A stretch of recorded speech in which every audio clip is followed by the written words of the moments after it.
Hello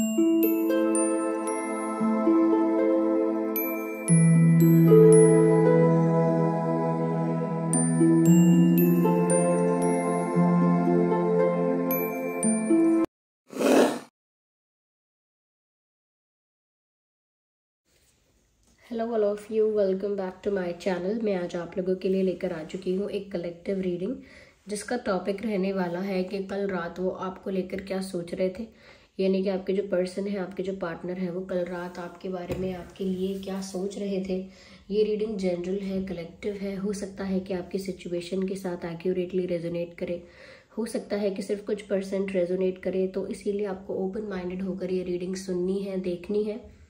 ये reading सभी zodiac science के लिए है, हर उम्र के व्यक्ति के लिए है, टाइमलेस है। आप जब भी इस वीडियो तक पहुंचेंगे, जब भी इस वीडियो को देख रहे हैं, यह आपके साथ तभी रेजोनेट करेगा, फिर चाहे आप इस वीडियो तक कितने भी समय बाद क्यों ना पहुंचे हों। ओके, चलिए, ये एक जनरल रीडिंग है, ध्यान रखिएगा, इसीलिए ज़बरदस्ती अपने आप को रीडिंग में फिट इन मत कीजिएगा।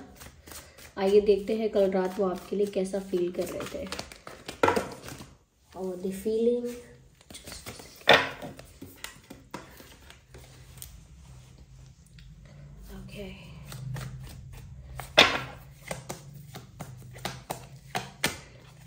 Okay, so 4 of Cups is the first card we have. काफ़ी दिनों बाद ये कार्ड आया है दोबारा, moon and 10 of Wands. Interesting, not bad. 10 of Swords, तो we have 10 and 10.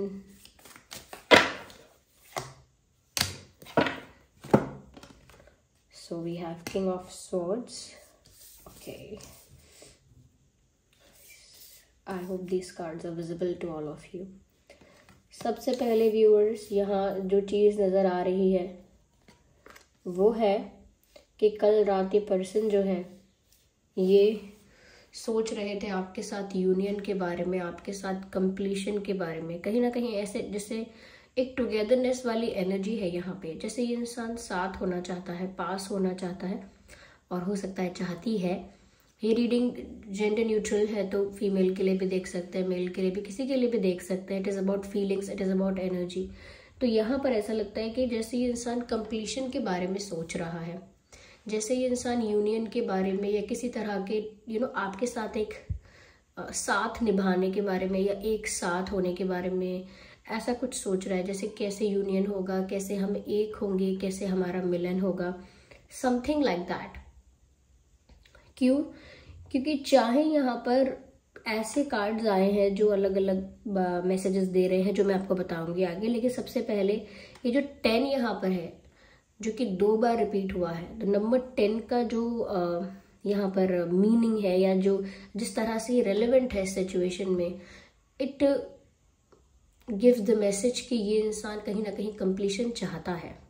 Deep down somewhere अंदर से कहीं ना कहीं ये चाहते हैं कि कंप्लीशन हो, यूनियन हो, एक साथ हो हम। ये बस डीपेस्ट डिजायर है, अनस्पोकन है, अनकन्फेस्ड है ये डिजायर इनका। इन्होंने शेयर नहीं किया है कि ऐसी मेरी इच्छाएं हैं यहाँ, क्योंकि मुझे ऐसा भी नजर आ रहा है कि ये इंसान स्ट्रेस में था कल, इमोशनली भी परेशान हो सकता है या और किसी बात को सोचकर परेशान है, लेकिन इमोशनली काफ़ी ट्रॉमेटाइज्ड, इमोशनली काफ़ी हैवी, इमोशनली काफ़ी बर्डन फील कर रहे थे कल रात। क्योंकि यहाँ पर 10 ऑफ वैंड्स का भी कार्ड है, मून का भी कार्ड है, और 10 ऑफ स्वॉर्ड्स का भी कार्ड है। तो पेन भी है, बर्डन भी है, और एक एक इमोशनल अपसर्ज ऑफ फीलिंग्स है। यानी कि इमोशंस बहुत ज़्यादा हाई फ्रिक्वेंसी पर रिवर्बरेट कर रहे हैं। ये इंसान ज़्यादा भावुक हो रहा है, और ऐसा लगता है जैसे रात के समय और ज़्यादा भावुक हो रहा है। तो जब तक सूरज है दिन में, दिन निकला हुआ है, एक सोशल लाइफ चल रही है, तो ये इंसान ज़्यादा प्रैक्टिकल बिहेव करती हैं। हो सकता है कल भी इन्होंने दिन भर में काफ़ी प्रैक्टिकल, रैशनल और काफ़ी बहुत सिचुएशन को बहुत मेच्योरली हैंडल करना और दिखाना नहीं कि अंदर से इमोशनल है, और इमोशंस को हावी भी नहीं होने देना अपने ऊपर। इतना कंट्रोल रखना, इतना बैलेंस मेंटेन करके रखना कि इमोशंस इनके ऊपर हावी ना हो सके, और बहुत ही प्रैक्टिकली, बहुत ही रैशनली और बहुत ही लॉजिकली डील करना, जबकि डे टाइम में जब तक सूरज होता है, और जैसे ही शाम होने लगती है, दिन ढलने लगता है, एनर्जी ज़्यादा इमोशनल हो जाती है इनकी, यानी कि भावुक ज़्यादा होता है ये इंसान, और रात होते होते होते एकदम भावनाओं की गहराई में डूब जाते हैं। तो जैसे रात के समय, शाम के समय इंसान को अपने साथ वक्त बिताने का मौका मिलता है, थोड़ा काम से डिस्टेंस होता है उसका, थोड़ा उसका दूसरी चीज़ों से डिस्टेंस होता है, और वो अपने साथ होता है। अगर वो अलाउ करे अपने साथ को अकेले होना, अगर वो अलाउ करे अपने आप को अकेले रखना, तो वो अकेला होता है, या अंदर से वो उस जोन में जा सकता है कि अब मैं ज़रा अपनी फीलिंग्स को एड्रेस करता हूँ, अब मैं ज़रा अपनी फीलिंग्स के बारे में ज़रा सोचूं कि मुझे कैसा लग रहा है। दिन भर तो बहुत प्रैक्टिकल बिहेव किया, बहुत रैशनल बिहेव किया, now it's the time for me कि अब मैं कैसा महसूस करता हूँ या कर रहा हूँ। तो मुझे यहाँ पर ऐसा लगता है कि व्यूअर्स, ये कल रात बहुत इमोशनल हो गए, चाहे दिन भर में बहुत प्रैक्टिकल रहे, और इतने इमोशनल हुए कि कहीं ना कहीं इनको अंदर से बहुत ज़्यादा रोना आया, अंदर से बहुत पेन फील हुआ, अंदर से ऐसा लगा जैसे कुछ टूट रहा है, छूट रहा है, और उसको फिक्स करने के लिए, उसको रोकने के लिए, संभालने के लिए ये कुछ नहीं कर पा रहे। सब कुछ बिखर रहा है और ये उसको समेट भी नहीं पा रहे हैं, क्योंकि बहुत पावरलेस है, बहुत पावरलेस है और बहुत वीक है अंदर से, ये कुछ नहीं कर सकते।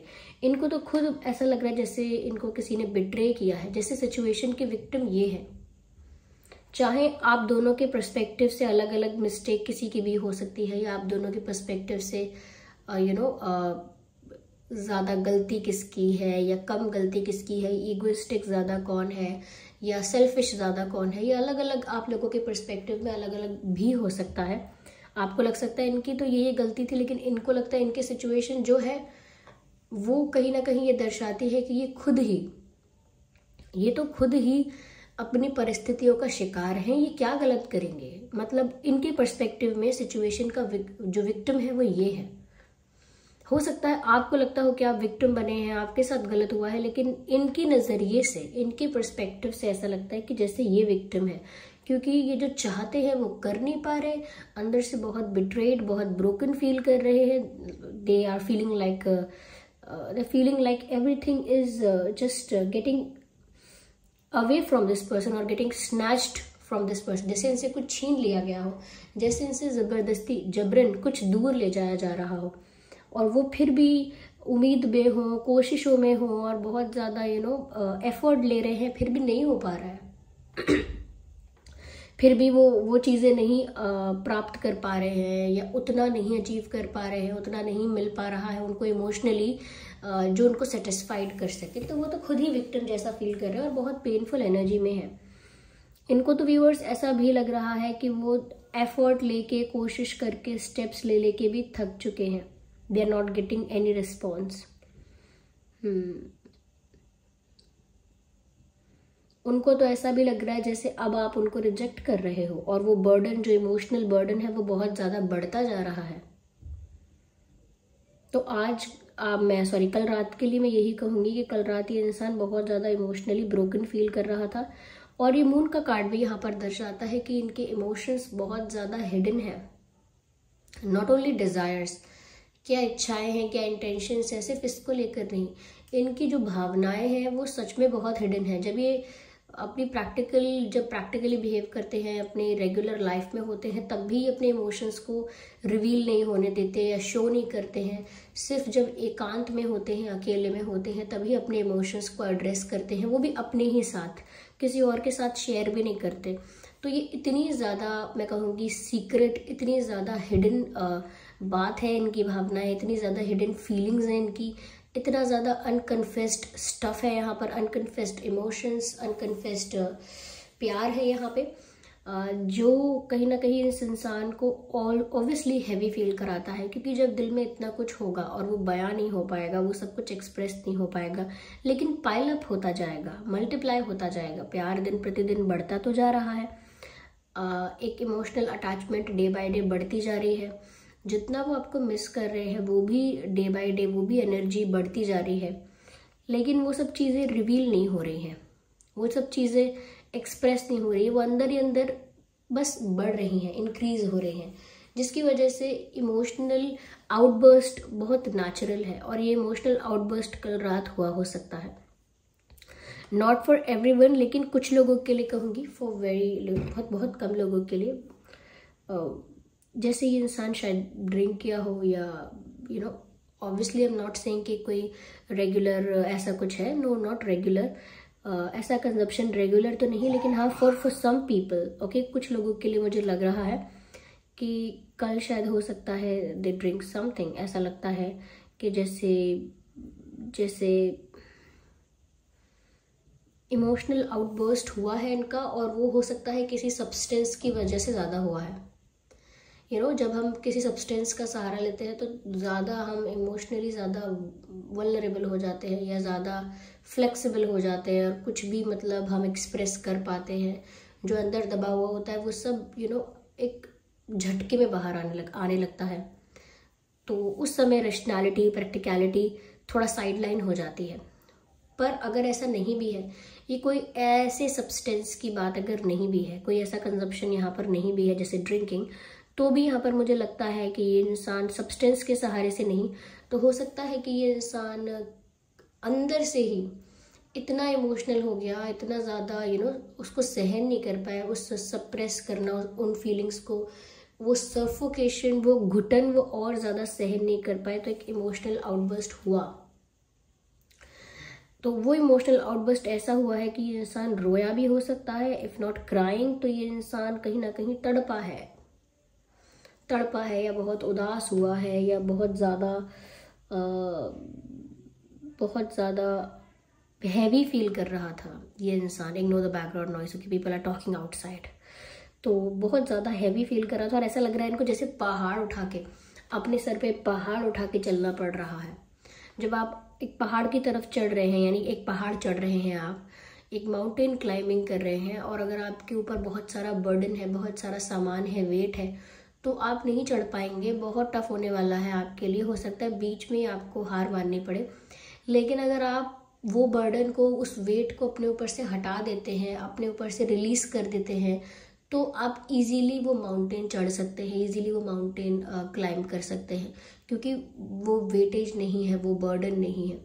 यहाँ पर इनके लिए लग रहा है अपनी ही इमोशंस का, अपनी ही फीलिंग्स का बोझ उठाते उठाते ये इंसान थक गया है। ये रिलीज करना चाहता है अपने पेन को, किसी के सामने रिलीज नहीं करता है, अपने आप से ही रिलीज करता है।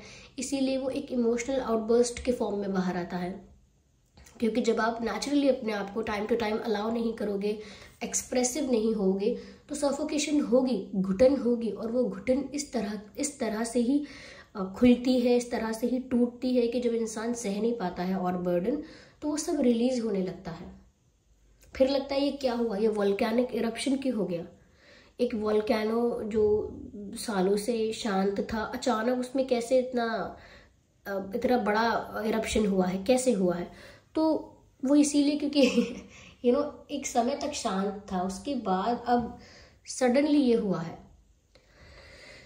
तो इमोशनल बहुत ज़्यादा, और कहीं ना कहीं ऐसा भी फील कर रहे हैं कि now you are also rejecting this person. अब आप भी रिजेक्ट कर रहे हो इनको, या आपकी तरफ कोई भी कुछ भी ट्राई करते हैं, कुछ भी बोलते हैं, आपको इनकी किसी बात का विश्वास ही नहीं होता। ये कुछ भी बोले, कुछ भी कहें, you just don't listen to this person, क्योंकि आपके अंदर से वो कॉन्फिडेंस नहीं आ रहा है कि सच कह रहा है। आपके अंदर से वो कंफर्मेशन, वो श्योरिटी, वो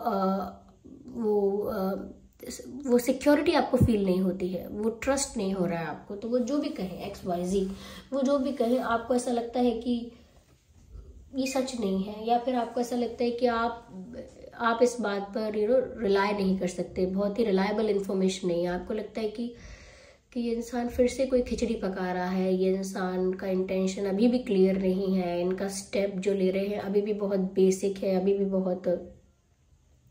अभी भी बहुत नॉन सीरियस है इनके एक्शंस। आपको ऐसा लग सकता है। So you are not trusting this person, you are not giving them any more opportunities. अब आप उनको और चांस नहीं दे रहे हैं, ओके, अब आप उनको और चांस नहीं दे रहे हैं, जिसकी वजह से बहुत स्ट्रेस में है ये, ओवर थिंकिंग बहुत करते हैं, और ऐसा लगता है कि जितनी बड़ी प्रॉब्लम ये एक्चुअल में है, लाइक जितनी बड़ी समस्या ये एक्चुअल में है उससे कई ज्यादा बड़ी इनको दिखती है। जैसे हमारा कुछ भी साइज है और अगर हम एक ऐसे मिरर को देख रहे हैं, एक ऐसे मिरर में देख रहे हैं जो चीज़ों को बड़ा दिखाता है, जो चीज़ों के साइज को बहुत ज़्यादा बड़ा दिखाता है, ऐसा इल्यूजन क्रिएट करके बड़ा दिखाता है, तो हमको उस मिरर में देख के लगेगा कि ये है मेरा साइज, क्योंकि हमको पता नहीं है। कई बार मॉल्स में या ऐसी जगह पर ऐसे मिरर्स लगे होते हैं जहाँ पर आप स्लिम भी दिखोगे, थिन दिखोगे, परफेक्ट सा आपका शेप आ जाएगा, थोड़े थोड़े टॉल दिखोगे, थोड़े से स्लिम दिखोगे, तो आपको लगता है this is my actual size. तो आप जो भी खरीदोगे सब जचता है, आप पहन के ट्राई करते हो तो वो भी जचता है। लेकिन जब आप एक एक्चुअल नॉर्मल रेगुलर मिरर में देखोगे तो आपको पता लगेगा नहीं, मेरा साइज तो काफ़ी डिफरेंट है, जो मैंने देखा उससे काफ़ी डिफरेंट है। तो बस यहाँ पर ऐसा इनको अपनी प्रॉब्लम्स ना जितनी बड़ी है उससे कई ज़्यादा बड़ी लग रही हैं, जितनी बड़ी एक्चुअल में है उससे कई ज़्यादा विशाल लगती हैं, क्योंकि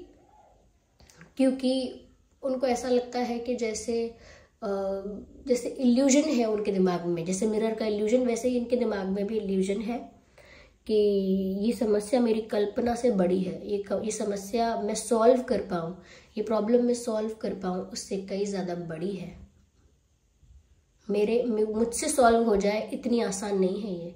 जैसे हम किसी मैथ के क्वेश्चन को, किसी इक्वेशन को देखकर बोलें कि ये तो इतनी टफ है, ये मेरे लेवल की नहीं है, ये मुझसे सॉल्व हो जाए, ऐसा नहीं हो सकता। तो बस वही इनको देख देख कर और ज़्यादा हैरानी होती है, और ज़्यादा स्ट्रेस होता है। यहाँ पर मुझे ऐसा लगता है कि ये इंसान ना बहुत कुछ क्लैरिफाई करेगा वक्त आने पर। अगर आप क्लैरिफिकेशन ही चाहते हो, जस्टिफिकेशन, एक्सप्लेनेशन ही चाहते हो, ये ट्रुथ सुनना चाहते हो, क्योंकि आपको इनकी बहुत सारी बातें सच्ची नहीं लगती, तो आप अगर सच ही सुनना चाहते हो तो समय आने पर, और ये समय बहुत जल्दी आएगा, ये इंसान आपको बहुत कुछ सच बताएगा। यस, बहुत कुछ जो ट्रुथ है वो रिवील करेगा आपके सामने। और कल रात भी ऐसे ही सोच रहे थे कि समय आने पर मैं एक एक चीज़ का हिसाब दे पाऊंगी या दे पाऊंगा। आई डोंट नो ये कैसा हिसाब है, ये कैसा ट्रुथ है जो रिवील समय आने पर होगा, और वो क्या समय है, it is just not clearly visible here. लेकिन साइंस यहाँ पर ऑलमोस्ट सभी है, air sign, fire sign, water sign, आप सभी साइंस को आप कंसिडर कीजिए, क्योंकि ये रीडिंग सभी ज़ोडिएक साइंस के लिए है। या सो नंबर 10, मुझे फिर भी लगता है कि ये इंसान यहाँ कंप्लीशन ही चाहता है। जितनी जद्दोजहद, जितनी मेहनत कर रहा है, जितना दिमाग लगाता है, ये लगाती हैं सिर्फ यूनियन के बारे में सोचकर, सिर्फ उस गोल को दिमाग में रखते हुए कि यूनियन तो चाहिए ही। यहाँ पर मुझे जो नंबर्स रेलेवेंट लग रहे हैं, चाहे वो डेट्स है या नंबर्स है, मैं आपको बता देती हूँ। 4, 14, 24, 8, 18, 28, 10, 20, 30, 2, 22, 12 एंड 1, 11, 21, 31। ये कुछ डेट्स हैं, या ये कुछ नंबर्स हैं, या ये कुछ डेज हैं, ये रेलेवेंट हो सकते हैं। ये इंपॉर्टेंट डेट हो सकता है कोई, या इतने दिनों बाद या इतने दिनों पहले कुछ हुआ था, या हो सकता है, या ये नंबर आपके लिए रेलेवेंट है समहाउ। ओके, या चलिए यहाँ पर मैं कुछ डिवाइन मैसेजेस लेती हूँ, देख लेते हैं गाइडेंस क्या है, वो भी ज़रूरी है। तो ये कल रात तो ये ऐसा फील कर रहे थे, as I have shown you, perfect timing. Okay,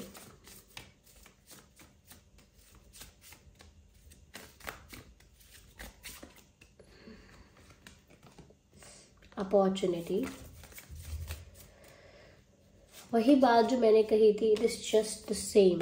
देखिए समय आने पर, सही समय आने पर इस इंसान को वो मौका मिलेगा जब ये सब सच्चाई आपके सामने रिवील कर पाएंगे। सही समय आने पर इन्हें वो चांस मिलेगा, सिचुएशन, जिंदगी, डेस्टिनी उनको वो एक अपॉर्चुनिटी देगी जहाँ ये अपने आप को साबित कर पाएंगे, अपने प्यार को, अपने इंटेंशंस को साबित कर पाएंगे। और वो मौका अभी नहीं है, लेकिन किसी परफेक्ट टाइमिंग पर ये होगा। ओके, मुझे ऐसा लगता है जब इनको एक नई दिशा मिलेगी, जिस सिचुएशन में स्टक हैं अभी, तब वहाँ स्टक नहीं होंगे, तब इनको एक न्यू डायरेक्शन मिलेगी, और तब ये वो अपॉर्चुनिटी आएगी जब ये आपको बहुत सब कुछ रिवील करेंगे फीलिंग्स के बारे में। और ऐसा नहीं एक दिन में करेंगे, फिर उसके बाद इनकी तरफ से सब कुछ बहुत फ्रैंक और ओपन हो पाएगा, जो कि अभी नहीं हो पा रहा है।